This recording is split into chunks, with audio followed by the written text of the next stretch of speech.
La carrilla espiritual.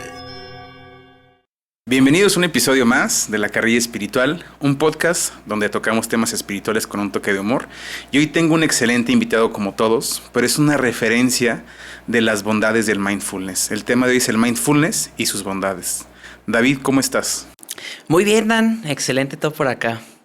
Tuve la grata experiencia de tomar sesiones contigo de meditación y ayudó mucho a mi práctica de meditación espiritual que yo llevaba, porque siento que contigo ya vi la base científica de lo que yo hacía.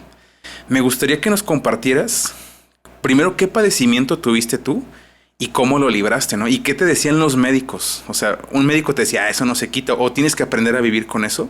¿Y cómo fue esta transición? O sea, ¿qué tenías y cómo ayudó el mindfulness primero? Y luego vemos qué es la meditación. Claro.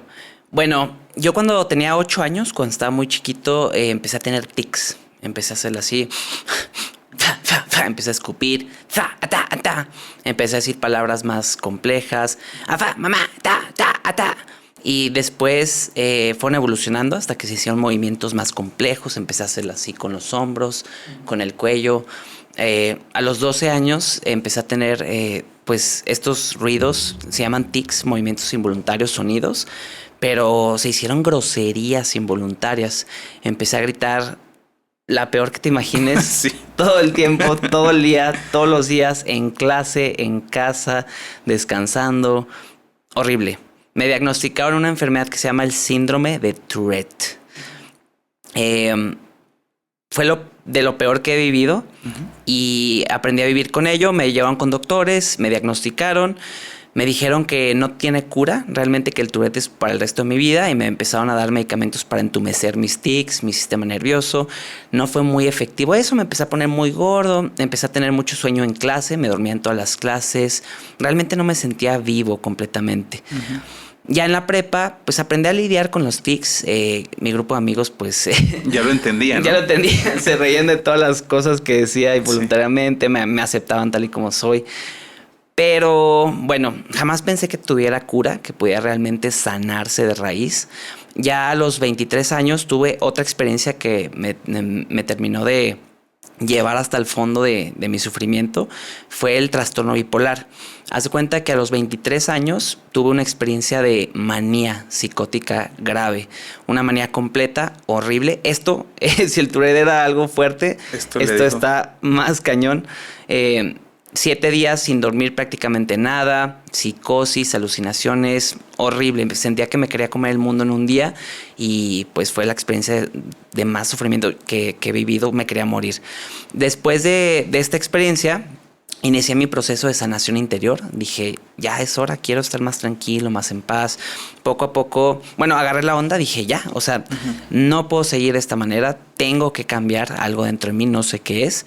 Y así fue como poco a poco fui gravitando hacia los temas de meditación. Algún día, años después, 26, 27 años, de repente conocí esto del mindfulness. El mindfulness, pues, me gustó mucho porque yo estudié una carrera que se llama Ingeniería en Sistemas Computacionales. Siempre he sido muy lógico, muy metódico, muy racional.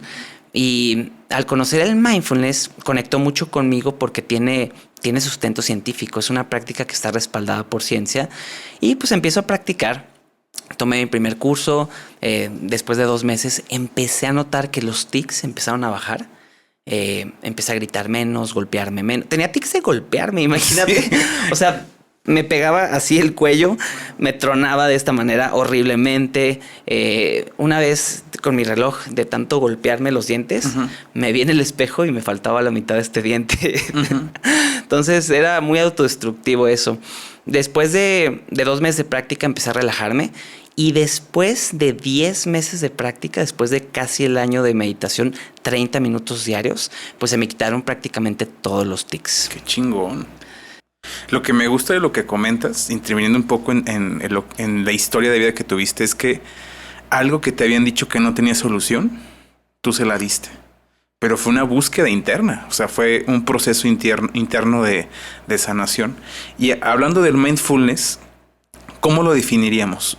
Lo que a mí me gustó es que la práctica espiritual que yo aprendí para meditar encontró un sentido científico contigo. ¿Cómo definirías el mindfulness tú? Mindfulness significa prestar atención al momento presente intencionalmente con una actitud de aceptación, gentileza y sin juicios. Es decir, es una forma de estar aquí ahora, escuchando, oliendo, saboreando, sintiendo, observando, pero no nomás estando presente, sino tratándote de manera suave, gentil, amorosa, aceptando. Es una cualidad de la presencia. La gentileza fue algo indispensable que yo aprendí contigo en esta práctica, porque en Métodos de Oriente hablan de eso, ¿no? Hablan más de la compasión, de la empatía. Y en cuanto a la gentileza, yo hice conciencia de la forma en la que yo me hablaba. Todo el tiempo cómo me juzgaba, cómo me regañaba. Y dije, ¿cómo es posible que yo me hablo de esta forma? Y esto lo aprendí a través de la meditación. Tú dices algo muy claro. Si estás meditando y piensas, no te enojes. O algo por el estilo, ¿no? Sí. ¿Cómo es lo que tú compartes en esta parte? Simplemente observa cómo te tratas a nivel mental, a nivel emocional y trátate más suavemente. Aprendemos de nuestros padres estos patrones, ¿no? De estás bien, güey, no sirves para nada, tienes que ser diferente. Pero cuando los empiezas a observar con meditación, que eso es estar presente, o sea, estás tan atento que observas tus pensamientos, ir y venir. De repente notas esos patrones y los cambias. Dices, a ver, en lugar de decir estás bien, güey, voy a decir te acepto tal y como soy, o te amo, o estás perfecto tal y como eres.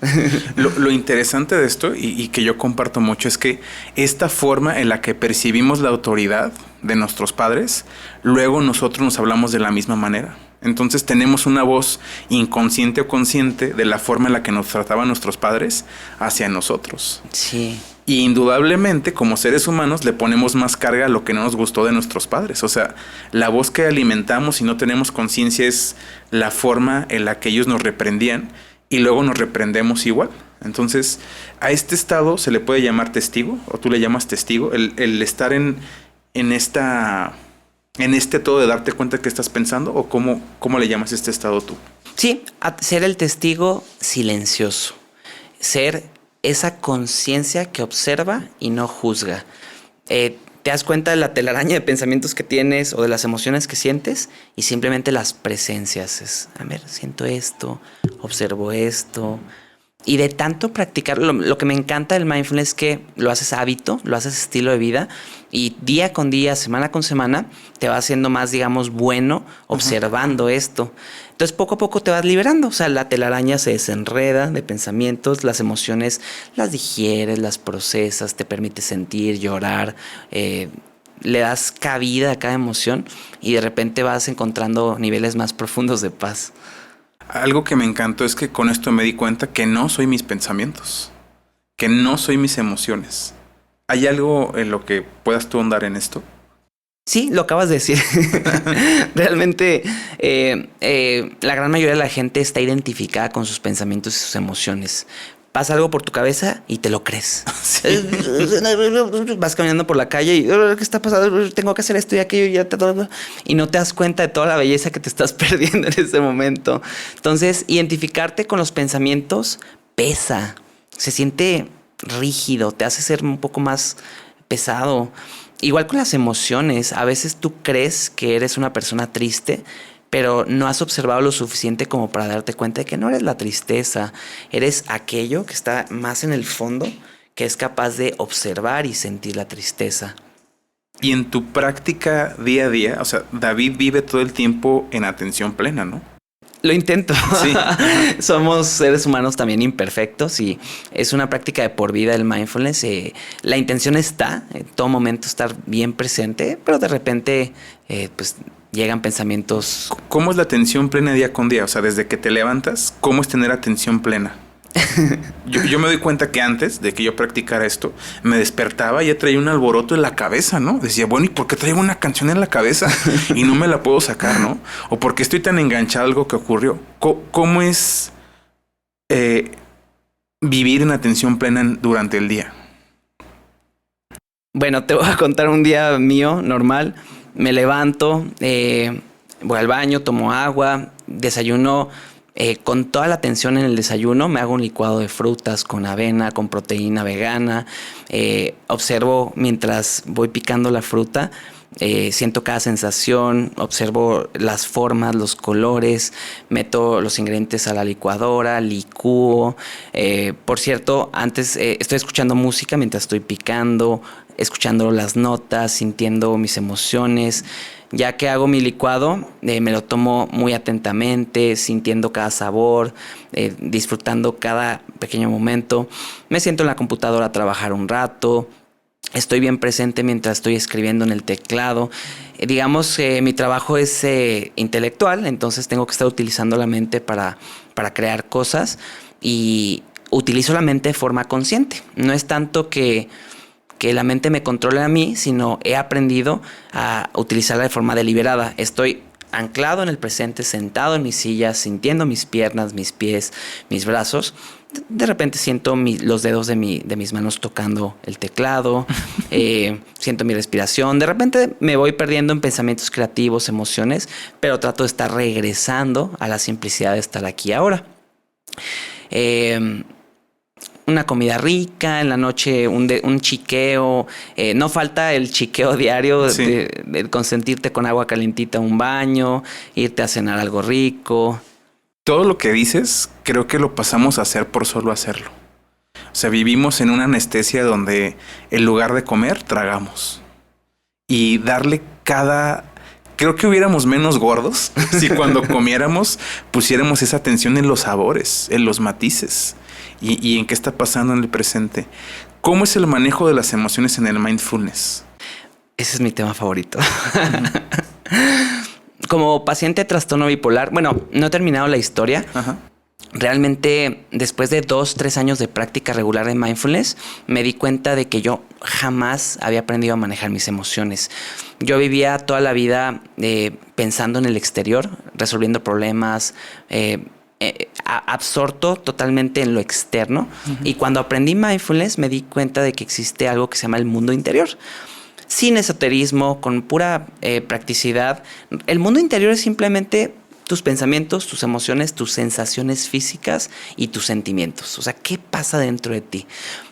Entonces, yo después de practicar 2 años, 3 años mindfulness, noté que aprendí a manejar mis emociones y cada vez que empecé a ir con mi psiquiatra en las citas de control, empezó a decirme que me veía muy equilibrado, muy estable emocionalmente, que siga haciendo lo que estaba haciendo porque me veía muy bien. Entonces, el manejo de emociones con el mindfulness es realmente aprender a sentir tus emociones. Nadie te lo dice. De hecho, la sociedad contribuye para que tú reprimas tus emociones. Que la gente fuerte no llora, no tiene que sentir nada. Es débil los que están quebrándose emocionalmente, es signo de debilidad. Eres malo si te enojas. Eres malo si te enojas. No tiene sentido, no tiene sentido.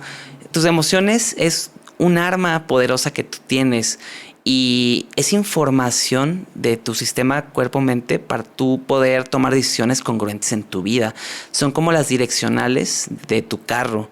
Es para allá, sientes alegría para allá, sientes tristeza para allá, sientes enojo para allá, sientes miedo para allá, sientes ansiedad para allá. Entonces, sentir las emociones es lo mejor que te puede pasar. Al mismo tiempo lo más aterrador porque traes mucha cochinero. Sí, sí. O sea, la gente que empieza a meditar, por eso de repente no continúa, porque le da miedo sentir lo que está pasando en su interior. Pero cuando empiezas a hacer el hábito de observar tus emociones, experimentarlas, poco a poco notas que no te matan. O sea, están ahí para ayudarte. Son parte de ti. De hecho, entre más las sientes, más rápido empiezan a irse, más rápido las empiezas a digerir, a procesar y realmente cumplen con su función. Sentir emociones inevitablemente te lleva a la paz. La mente dice, no, ¿cómo sentir la ansiedad me va a dar paz? Pero no se da cuenta la mente de que cuando estás observando la ansiedad por mucho tiempo, de repente la comprendes, como si tuvieras un bebito llorando, lo meces, sí. Tranquilo, David, aquí estoy contigo, no te preocupes. Y de repente la ansiedad se empieza a dormir y ya que se duerme, llega la paz. Irónicamente. Sí. Algo interesante es que una cosa es sentirlas y otra cosa es reaccionar con la emoción, ¿no? porque el automático de la sociedad es siento esto y reacciono, ¿no? Siento enojo y golpeo, siento tristeza y me aíslo. ¿El mindfulness nos ayuda a quitar esta reactividad? Sí, completamente. O sea, ya definí mindfulness, una forma de estar en el momento presente. Entonces, cuando tú aprendes a estar presente con tus emociones, tú eres más libre de elegir qué quieres experimentar. Te estás peleando con alguien, te enojas. A ver, siente, observa, respira. A ver, puedes decirle esto, puedes decirle aquello, puedes salirte de la discusión, puedes ir, tomarte un break, no sé lo que sea. Y después de ver opciones, estando presente ya eliges algo que valga la pena para tu vida. Entonces te liberas de esa reactividad, es muy bello. Un antídoto indispensable para el síndrome de el trastorno de ansiedad generalizado es el mindfulness. ¿Qué tanta respuesta has visto tú en la gente que va a tus sesiones? Bajan los niveles de ansiedad. Realmente lo que hacemos en nuestros cursos es ayudar a la gente a que pase por un proceso de hacerte amigo de la ansiedad. Fíjate. No eliminarla. Nadie creería eso, ¿no? Que me voy a hacer amigo de mi ansiedad. Nadie.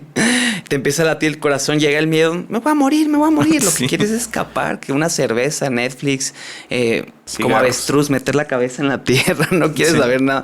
Pero cuando llegan a mindfulness, entran al proceso, a ver, tranquilo. La ansiedad tiene una función y depende de ti conectar con ella para escuchar ese mensaje que te quiere dar. Entonces la gente que pasa por el proceso le entra, agarra al toro por los cuernos. Ay, güey, la ansiedad, qué miedo. El ataque de pánico otra vez me va a dar. Tranquilo, respira, siente. Y es un hábito, o sea, no es de la noche a la mañana, es práctica. Hoy lo intento, mañana lo intento, pasado también. Y después de varias semanas empiezan a notar que, mira, qué interesante, me dio ansiedad y no me morí. Después pasa un tiempo y, oye, me dio ansiedad y ya noté el corazón latiendo y se siente feo, pero ya estoy más consciente. Y así va bajando, vas practicando y regresas a tu centro poco a poco. Y es interesante que el síntoma de la ansiedad nos dice todo, ¿no? Dónde lo siento y cómo lo siento nos está diciendo que hay que trabajar, ¿no? No es lo mismo sentir ansiedad en los pies que en el pecho. Sí. O sea, en el pecho sería algo que enfrentar. En los pies sería quiero ir de ese lugar. Sí. O sea, todos los que nos sentimos o alguna vez experimentamos ansiedad, sentimos que no encontramos nuestro lugar. Entonces yo cuando veo que alguien anda moviendo los pies digo, a este cuate le urge irse. Sí. O cuando veo que alguien tiene ansiedad en el pecho digo, hay algo que está viviendo que no se anima a enfrentar. ¿Sí? Es así como yo le doy una interpretación. Y pasando a un tema importante, ¿qué otro avance has visto tan significativo en alguien que haya tomado un taller contigo de un avance, ¿no? Contigo, pues este síndrome de Tourette y la bipolaridad, pues ya los podemos dejar atrás. ¿Qué otra cosa has visto que alguien haya podido trabajar de manera significativa con esta práctica? Bueno, primero reducir niveles de estrés y ansiedad. El estrés también es una experiencia que no se nos enseña a manejar. Es algo que todos los seres humanos tenemos tenemos la herramienta biológica que es la reacción de estrés para poder sobrevivir, para poder utilizarlo como energía para crear. Y en esta cultura occidental, donde todo es ganar más dinero, tener más posesiones materiales, más carros, más casas, casarte, tener hijos, acelere, saltar del pasado al futuro, evadir el presente, pues la gente vive muy estresada. Vivimos en uno de los países en México con más estrés laboral y es muy, muy desgastante. Entonces la gente que ha tomado los cursos de mindfulness nota que los niveles de estimulación bajan significativamente. Es como si el estrés fuera una fogata que al inicio del día le echas leña, que te tomas el café, que ves un video inspiracional, que tu jefe te dice algo y la fogata va prendiendo. Y ya con el día, de repente llegan las 6, 7 de la tarde, 8 de la noche y la fogata se hace gigante. La gente que no aprende a apagar la fogata, por eso de repente tiene insomnio. Por eso de repente llega la ansiedad, por eso de repente no pueden con tanta carga. Entonces lo que hacemos con el mindfulness es agarrar cubetas de agua y se las echamos a la fogata para que bajen los niveles de estimulación. Entonces, la gente se siente más tranquila. No es tanto cuestión de erradicar el estrés. El estrés tiene su función, pero sí es bajarle 3 rayas de intensidad a todo lo que mental, emocionalmente procesamos. Algo que comparto mucho es que el cuerpo no se puede sanar si no está en un estado de relajación. El estrés no ayuda a que la fase curativa natural del cuerpo entre. Porque el estrés solo genera más estrés. Entonces yo siempre les digo, ¿te quieres sanar? Ve al origen, trabaja la emoción, haz la reinterpretación del evento que generó el síntoma o enfermedad. Y sobre todo, estate tranquilo, pero vívete y siéntete la persona que deseas ser. ¿Dónde te podemos encontrar, David? ¿Cómo estás en tus plataformas, en tus redes? Instagram es Libera Mindfulness, @Libera Mindfulness. Mindfulness escribe M-I-N-D, full con una L, Ness con doble S. Y también está el canal de YouTube. Ah, muy bien. ¿Cuánto dura una formación contigo? ¿En cuánto tiempo yo ya aprendo a hacer mindfulness por mi cuenta? 6 semanas. Nuestros cursos son de 2 horas cada semana durante 6 semanas. El objetivo es hacer el hábito de practicar mindfulness al menos 30 minutos diarios. Si alguien ha intentado practicar 5 o 10 minutos, pues de repente nota que no es suficiente. No es suficiente agua para apagar la fogata. Sí.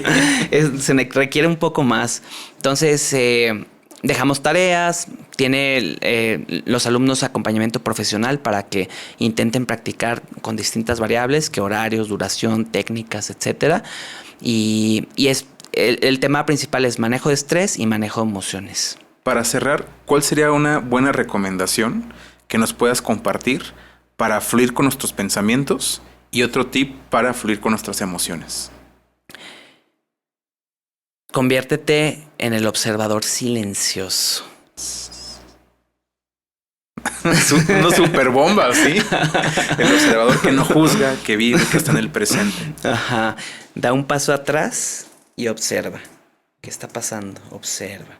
No pienses racionalmente, más bien observa. Eso es lo que te libera poco a poco. No, es un viaje sasasazo, porque de manera intuitiva alguna vez lo hice. Ante una situación adversa dije, es que esto está muy cabrón, ¿no? Si me quedo aquí me voy a volver loco. Y cuando aprendí a salirme y verlo desde afuera, dije, es que hay tantas soluciones para esto. Y ahí fue donde me dije, ¿y para qué estoy viviendo esto? ¿Sí? Y ya luego cuando hice testigo, fue muy fácil para mí. David, muchísimas gracias por estar aquí. Y pues nos vemos en la siguiente. A ver, te invitamos pronto a hablar de la ansiedad. Sería muy interesante. Encantado. Sí, gracias, Dan. Muchas gracias. Un episodio más de La Carrilla Espiritual. Nos vemos en la siguiente. Gracias.